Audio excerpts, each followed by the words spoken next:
warahmatullahi wabarakatuh.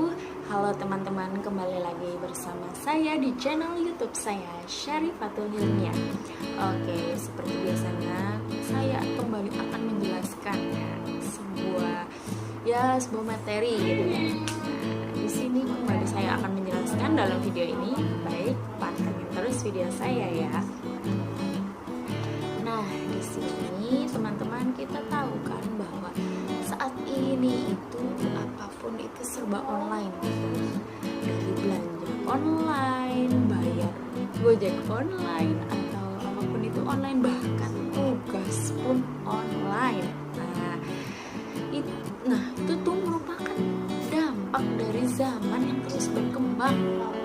Apalagi dengan keadaan yang seperti saat ini ya, yang kita tahu bahwa sedang ada ya, Indonesia sedang bersedih gitu, dan akhirnya dampaknya kan kita menjadi apa-apa itu serba online.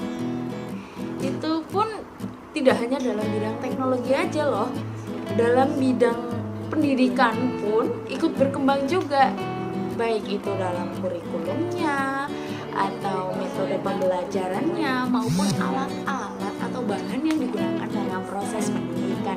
Nah, dalam video kali ini saya akan menjelaskan apa itu alat dan media dalam pendidikan Islam. Oke teman-teman, kita mulai dari penjelasan yang pertama, yaitu pengertian dari alat. Alat dalam Kamus Besar Bahasa Indonesia itu memiliki arti benda yang dipakai untuk mengerjakan sesuatu, atau alat yang juga bisa dikatakan sebagai perkakas atau perabot. Kemudian itu pengertian tentang media, bahan. Bahan dalam Kamus Besar Bahasa Indonesia itu segala sesuatu yang dapat dipahami atau diperlukan untuk tujuan tertentu, seperti untuk pedoman atau pegangan, untuk mengajar atau memberi ceramah. Dalam beberapa literatur, bahan juga diartikan sebagai media. Dalam bahasa Latin, media yaitu medius, yang secara harfiah berarti tengah, perantara, atau pengantar. Dalam bahasa Arab, media adalah perantara atau pengantar pesan dari pengirim kepada penerima.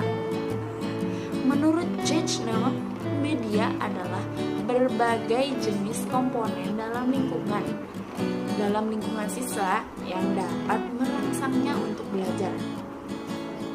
Oke, setelah kita tahu pengertian dari alat dan bahan, sekarang kita perlu tahu apa itu ciri-ciri dari alat dan bahan.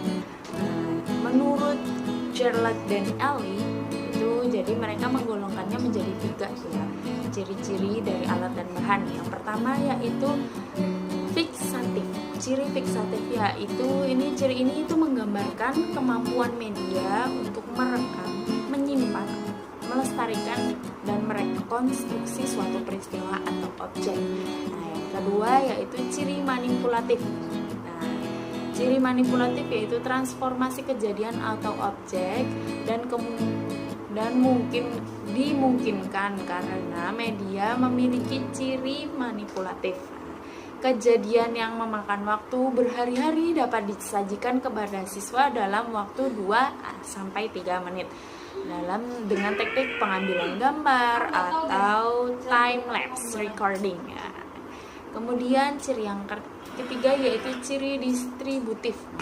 Ciri ini itu memungkinkan suatu objek atau kejadian ditransportasikan melalui ruang dan secara bersamaan. Nah, jadi kejadian tersebut disajikan pada sejumlah besar siswa dengan stimulus pengalaman yang relatif dan sama mengenai kejadian itu. Kemudian kita perlu tahu macam-macam alat pendidikan.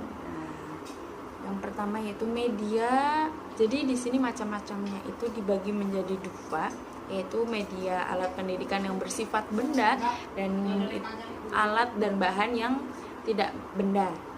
Yang pertama yaitu yang bersifat benda, contohnya seperti ruang kelas, papan tulis, pensil, penghapus, dan lain-lainnya. Kemudian yang bersifat tak benda itu contohnya seperti ganjaran, hukuman, perintah atau larangan, maupun keteladanan. Setelah kita tahu macam-macam dari alat dan bahan, kita perlu tahu nih manfaat dari alat dan bahan. Yang pertama yaitu meletakkan dasar-dasar yang konkret untuk berpikir sehingga mengurangi verbalitas. Yang kedua yaitu memperbesar perhatian siswa. Jadi siswa bisa lebih fokus nih kayak gitu dengan alat dan bahan ini. Nah misalnya kemudian meletakkan dasar-dasar yang penting untuk perkembangan belajar, memberi pengalaman yang nyata, menumbuhkan pemikiran yang teratur dan kontinu, dan membantu tumbuhnya pengertian. Nah, emang ya, jadi alat dan bahan itu sangat dibutuhkan dalam dunia pendidikan. Nah, biar pendidikan itu bisa lebih terlihat konkret. Nah, jadi anak tidak hanya membayangkan saja, tapi ada wujud nyatanya. Nah, begitulah penjelasan dari saya tentang alat dan bahan. Semoga bermanfaat bagi teman-teman. Wassalamualaikum warahmatullahi wabarakatuh.